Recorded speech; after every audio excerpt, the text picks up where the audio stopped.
출애굽기 32장 7절부터 14절까지 함께 읽겠습니다. 여호와께서 모세에게 이르시되 너는 내려가라. 네가 애굽 땅에서 인도하여 낸 네 백성이 부패하였도다. 그들이 내가 그들에게 명령한 길을 속히 떠나 자기를 위하여 송아지를 부어 만들고 그것을 예배하며 그들에게 제물을 드리며 말하기를 이스라엘아 이는 너희를 애굽 땅에서 인도하여 낸 너희 신이라 하였도다. 여호와께서 또 모세에게 이르시되 내가 이 백성을 보니 목이 뻣뻣한 백성이로다. 그런즉 내가 하는 대로 두라. 내가 그들에게 진노하여 그들을 진멸하고 너를 큰 나라가 되게 하리라. 모세가 그의 하나님 여호와께 구하여 이르되 여호와여 어찌하여 그 큰 권능과 강한 손으로 애굽 땅에서 인도하여 내신 주의 백성에게 진노하시나이까. 어찌하여 애굽 사람들이 이르기를 여호와가 자기의 백성을 산에서 죽이고 지면에서 진멸하려는 악한 의도로 인도해 내었다고 말하게 하시려 하나이까. 주의 맹렬한 도를 그치시고 뜻을 돌이키사 주의 백성에게 이 화를 내리지 마옵소서. 주의 종 아브라함과 이삭과 이스라엘을 기억하소서. 주께서 그들을 위하여 주를 가리켜 명세하여 이르시기를 내가 너희의 자손을 하늘의 별처럼 많게 하고 내가 허락한 이 온 땅을 너희의 자손에게 주어 영원한 기업이 되게 하리라 하셨나이다. 여호와께서 뜻을 돌이키사 말씀하신 화를 그 백성에게 내리지 아니하시니라. 아멘. 사람들은 한 곳에 머물러서 평안하게 안주하면서 행복하게 살려고 합니다. 또 편안하게 살면은 그것이 하나님께서 참 복을 주신 것이다고 생각을 합니다. 여러분도 예수를 믿고 평안히 거주하면서 이 땅에서 편안하게 살아가기를 원하십시오. 또 평안히 거주하는 것이 하나님께서 주신 복이라고 생각하면서 살아가지는 않습니까? 그런데 성경을 읽으면 읽을수록 자꾸 또 그러한 생각이 아닌 다른 생각이 들 때가 참 많이 있습니다. 창세기 46장을 한번 보시겠습니다. 창세기 46장 2절을 한번 3절을 한번 같이 읽겠습니다. 3절, 4절. 바로 앞에 있는 창세기 46장 3절, 4절을 한번 보시겠습니다. 야곱이 지금 가뭄이 들어서 자기 아들이 있는 요셉이 총리로 있는 애굽 땅으로 내려가는 중에 하나님께서 나타나셔서 말씀하시는 부분입니다. 46장 3절 4절 같이 읽겠습니다. 하나님이 이르시되 나는 하나님이라 내 아버지의 하나님이니 애굽으로 내려가기를 두려워하지 말라. 내가 거기서 너로 큰 민족을 이루게 하리라. 내가 너와 함께 애굽으로 내려가겠고 반드시 너를 인도하여 다시 올라올 것이며 요셉이 그의 손으로 내 눈을 감기리라 하셨더라. 아멘. 이 내려가고 있는 야곱에게 하나님께서 나타나셔서 네가 내려가는 것을 두려워하지 말라.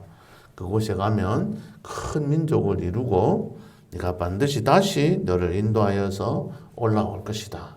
그런데 너는 요셉이 네 눈을 감겨줄 것이다.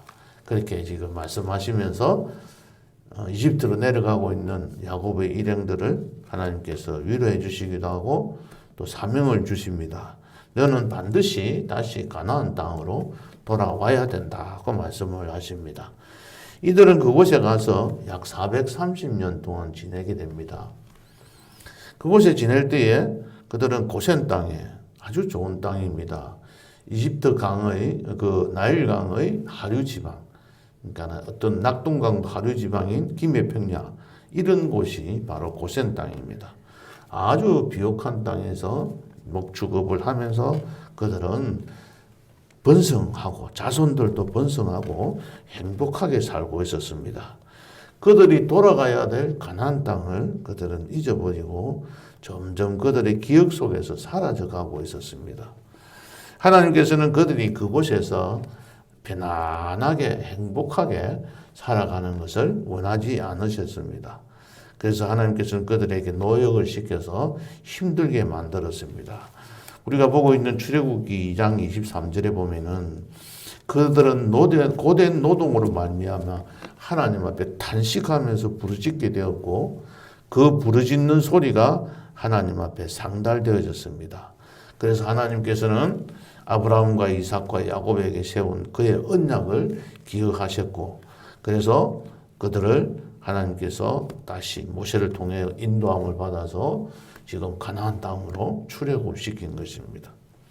낮에는 구름 기둥으로 밤에는 불 기둥으로 인도함을 받아서 홍해 바다를 건너게 되었고 또 물이 없어서 힘들어할 때 마라의 썬물을 단물로 만들어서 그들이 배불리 먹게 하고 그들을 다시 시내 강야에 불러 모아서 그곳에서 언약 체결도 하고 십계명도 줘서 그들의 모든 절차들을 하나님의 나라 건설을 위한 모든 절차들을 진행하고 있었습니다.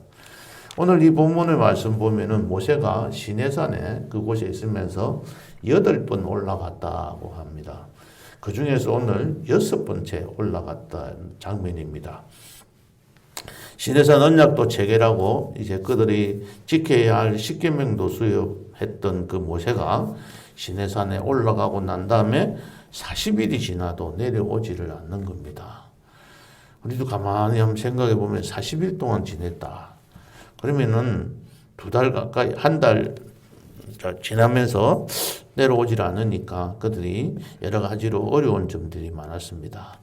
그래서 그들은 더 이상 기다리지 못하고 여기 32장 지난주 화요일에 살펴봤듯이 모여 그래서 더딤을 보고 그 다음에 한 일이 모였습니다. 자발적으로 모인 겁니다. 모이라고 이렇게 시키면 잘 모이지도 않는 사람들이 자발적으로 이렇게 모여들어서 백성인 아론에게 지금 가서 따지고 이야기하는 겁니다. 일어나라 우리를 위하여 우리를 인도할 우리를 위하여 나를 위하여 인도할 신을 만들라 하고 지금 이야기하고 있습니다. 이들은 하나님께 기도하고 하나님께서 인도하심을 더딤을 보고 또 우리의 기도에 응답하심을 더딤을 보고 이들은 어떻게 하느냐면 자신들이 생각한 방식대로 문제를 해결하려고 아론에게 다가간 것입니다. 다시 우리들과 적용해 보면 하나님께 기도하는 가운데 우리의 생각에 볼 때, 우리가 판단해 볼 때 더디다고 생각되면은 하나님께서 이 문제를 해결해 주시지 않으시려는 것보다. 그래서 그때부터는 어떻게 합니까? 우리의 생각대로, 우리의 방법대로, 내가 계획한 대로 일을 처리하려고 합니다. 그런 경우가 참 많이 있습니다. 왜 하나님께서 빨리 내가 이 기도를 들어주시 않으실까? 내가 그냥 가만히 있으면 되는 걸까? 이런 생각을 졸갑증을 가지게 되는 것입니다. 조금만 더 기다리면 모세도 오게 될 것이고 모든 문제는 하나님께서 다 해결해 주실 것인데 더 이상 기다리지 못하고 자신들이 지금까지 이집트에서 해오던 방법대로 문제를 해결하려고 그들은 금송아지를 만들었고 그 금송아지에게 제사를 드리고 오늘 본문 말씀 6절에 보면은 그곳에 번제를 드리면서 화목제를 드리면서 앉아서 먹고 마시면서 일어나서 뛰놀게 되었습니다. 자신들이 원하는 대로 자신들이 계획한 대로 그 방법대로 문제를 해결하고 난 뒤에 이들은 좋아서 뛰놀고 먹고 마시고 이렇게 즐기고 살았던 겁니다. 이렇게 더디다는 것은 누구의 관점입니까? 바로 하나님의 관점에서 보는 것이 아니라 나의 관점에서 본 더딤입니다. 하나님께서 볼 때는 아직까지 때가 멀었다고 보시고 하나님의 때, 하나님의 카이로스는 아직까지도 진행되고 있고 우리에게도 지금 다가오고 있음을 우리들이 생각해 봐야 됩니다. 하나님의 관점에서 사고하는 사람들이 하나님의 백성의 사람들입니다. 이 세상 방식대로 지금 우리가 하고 있는 생각의 어떤 흐름대로 살아가는 것이 아니라 말씀 속에서 하나님께서 원하시고 계시는 그 계획과 그 방법이 무엇인지 생각해내야 됩니다. 그렇지 않으면 항상 우리는 송아지를 만들어 놓고 이 송아지가 나를 애굽 땅에서 인도해낸 우리의 신이라고 생각하게 되는 것이죠. 그러한 룰을 범하고 있는 것을 하나님께서는 그대로 보고 계시지 않았습니다. 오늘 7절 말씀에 보면은 여호와께서 모세에게 나타나셔서 너는 내려가라.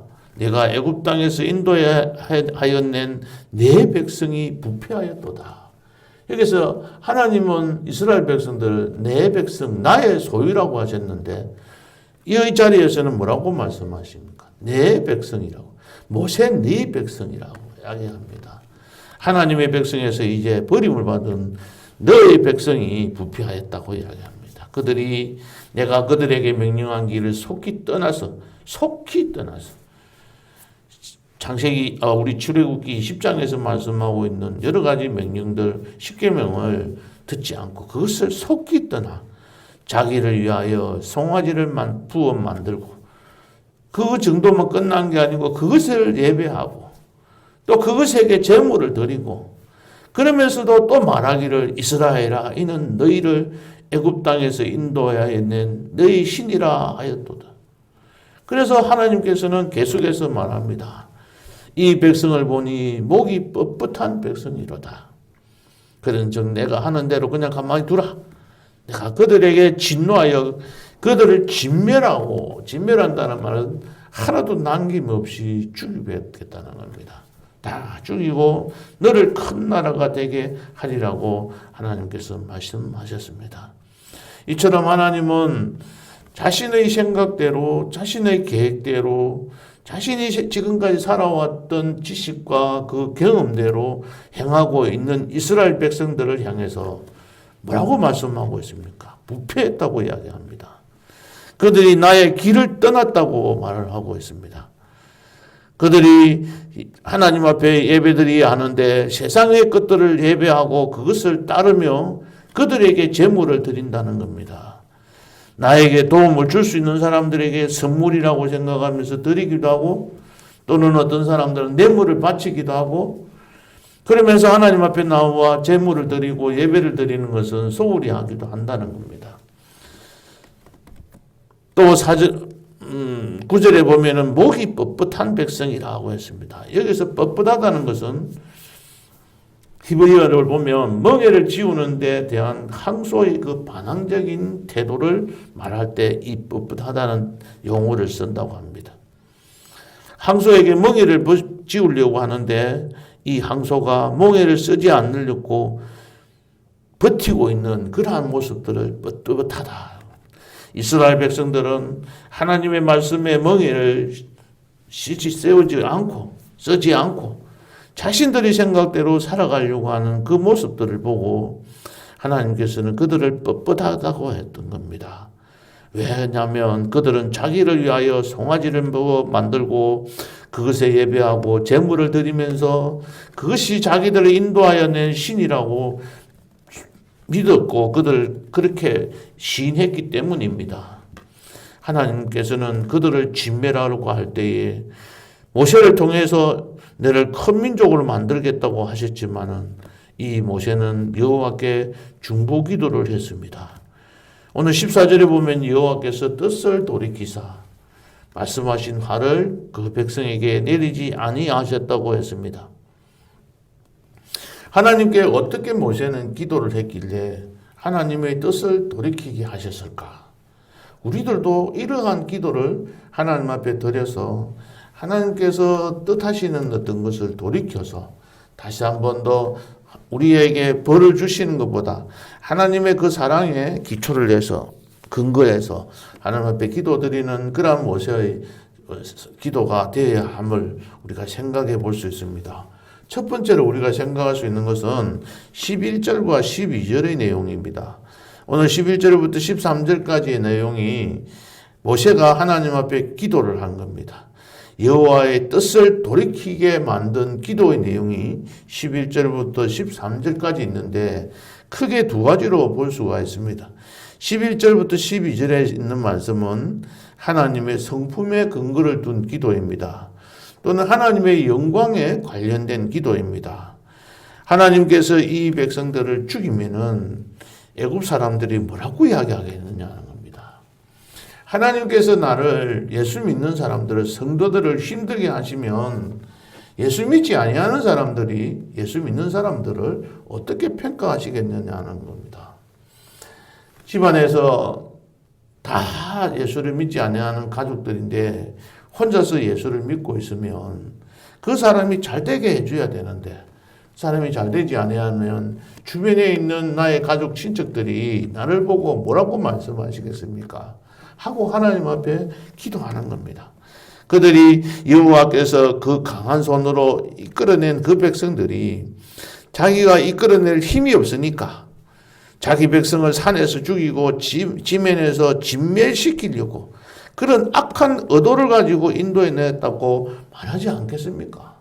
그러면서 하나님 앞에 따지고 하나님 앞에 어떻게 보면은 기도를 드리는 겁니다. 그래서 하나님 노를 끝이시고 내가 지금 힘들고 어려워 살아가고 있는 이 모습들을 하나님 그대로 보지 마시고 뜻을 돌이키사 주의 백성에게 화를 내지 마시고 주님께서 긍휼을 베풀어 달라고 기도를 하는 겁니다. 우리 자신들이 예수를 믿는 사람들이 또 하나님을 믿는 교회가 사람들이 세상 사람들이 바라볼 때에 우리들이 손가락질 받을 만한 일들이 있다면 그 일들 때문에 하나님께 영광 돌리는 일이 가려워지니 하나님 우리의 행위 자체를 보면은 진노를 받아도 마땅한 사람들이지만은 그러나 하나님 긍휼을 베풀어 주셔서 하나님께 영광을 가린 일이 없게 해달라고 하나님 앞에 기도할 때에 하나님께서는 뜻을 돌이키시는 겁니다. 두 번째는 모세는 어떻게 기도했습니까? 13절에 있는 말씀입니다. 주의 종 아브라함과 이삭과 이스라엘을 기억하소서.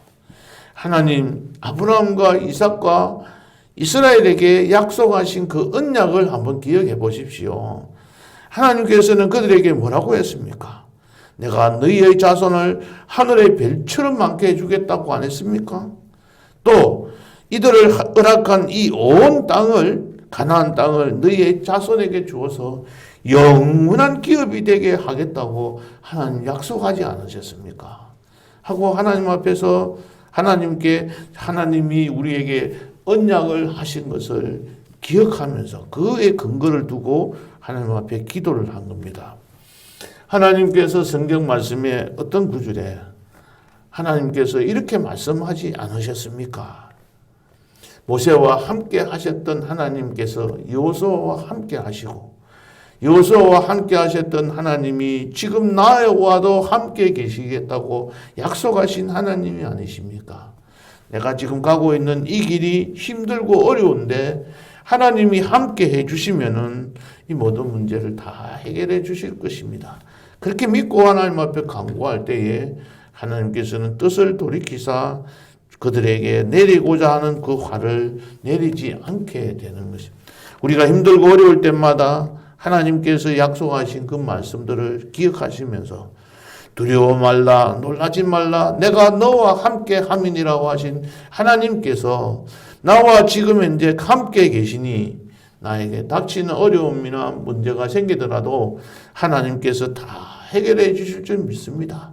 하나님 그렇게 약속하지 않으셨습니까? 하고 하나님의 그 언약에 근거를 해서 기도를 드릴 때에 하나님께서 응답해 주실 줄 믿습니다.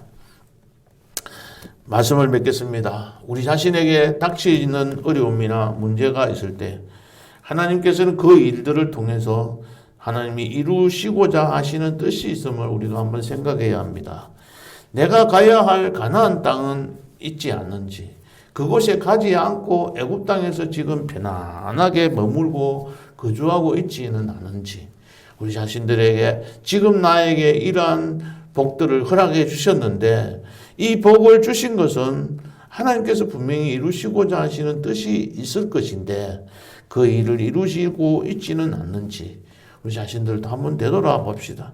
베델로 올라가지 않고 세겜 땅에서 편안하게 거주하려고 하던 그 야곱에게 어려움을 주시고 베델로 올라가게 만드신 그 하나님. 독수리의 날개, 독수리 새끼들을 그 둥지에 가만히 두지 않고 그 새끼들을 하늘에 높이 올라가서 떨어뜨리면서 그들이 날아서 다니게 훈련시키는 그 하나님. 그런 하나님이 오늘도 우리에게 이러한 어려움도 주시고 또 우리에게 힘든 일, 과정들을 주셔서 우리들에게 행복을 주시고 안주하게 해주셨는데 또 우리가 나아가야 될 그 가나안 땅, 우리가 해야 할 일들이 무엇이 있는지 생각해보고 이 자리에서 안주하지 마시고 하나님 앞에 기도하는 가운데 하나님의 뜻을 이루어가는 그러한 기도를 또 그러한 또 하나님께서 우리의 엎드려 기도하는 가운데 하나님의 기쁘신 뜻을 알게 해달라고 오늘도 기도하면서 그러한 하나님의 응답받는 복된 성도님들 되시기를 예수님의 이름으로 축복합니다. 하나님 아버지 감사합니다. 오늘도 저희들을 붙들어 주시고 하나님 말씀 가운데서 여러 가지 생각해 주셔서 감사합니다. 우리들이 땅에서 편안하게 거주하고 있는 것은 그렇지는 않는지 우리 자신들 한번 되돌아보게 하시고 우리의 어려움이 부딪혔을 때 모세가 드디어 올 때 기도의 응답이 늦어질 때에 하나님께서 해결해 주시지 않는다고 생각하고 내 생각과 내 방법대로 문제들을 해결하고 있지는 않는지 그 일로 인해서 내가 어려움을 당할 때에 내가 하나님 앞에 어떻게 기도하고 있는지 우리 자신들을 한번 점검해 보며 기쁘신 뜻을 알기 위하여 엎드려 기도하는 시간 될 수 있도록 하나님 축복해 주옵소서. 그리하여 기쁘신 뜻을 깨달아 알아서 하나님의 뜻을 이루어가는 귀한 교회 성도님들 될 수 있도록 축복해 주옵소서. 예수님의 이름으로 기도하옵나이다. 아멘.